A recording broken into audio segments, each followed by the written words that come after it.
In the next 2 minutes, I'm going to show you how I fix my TRS-80 Model 1 unresponsive and bouncy keys.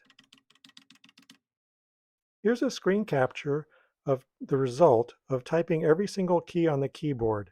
As you can see, there are some keys missing, specifically the 3, the 4, the 0, and the M. No matter how many times I pressed those, nothing appeared. I took the computer apart, and this is the back of the keyboard.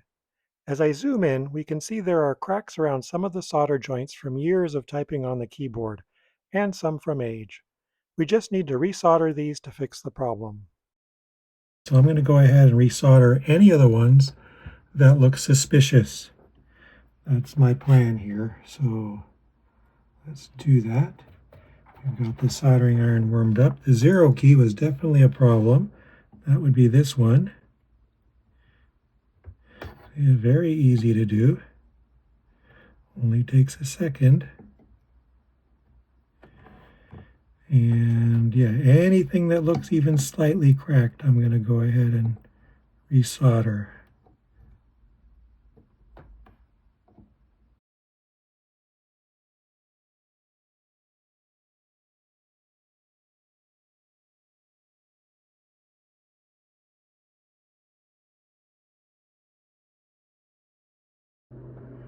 All right, that looks pretty good. I mean, I could just do them all, but actually, a lot of these just look fine.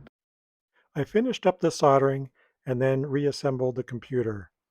I then booted it up and typed in every key, and as you can see here, every key now works. Very simple fix, only took about 10-15 minutes.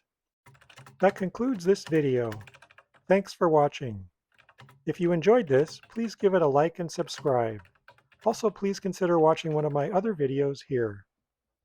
Special thanks to my friend Marcel from RetroStack, who suggested the problem was the keyboard solder joints.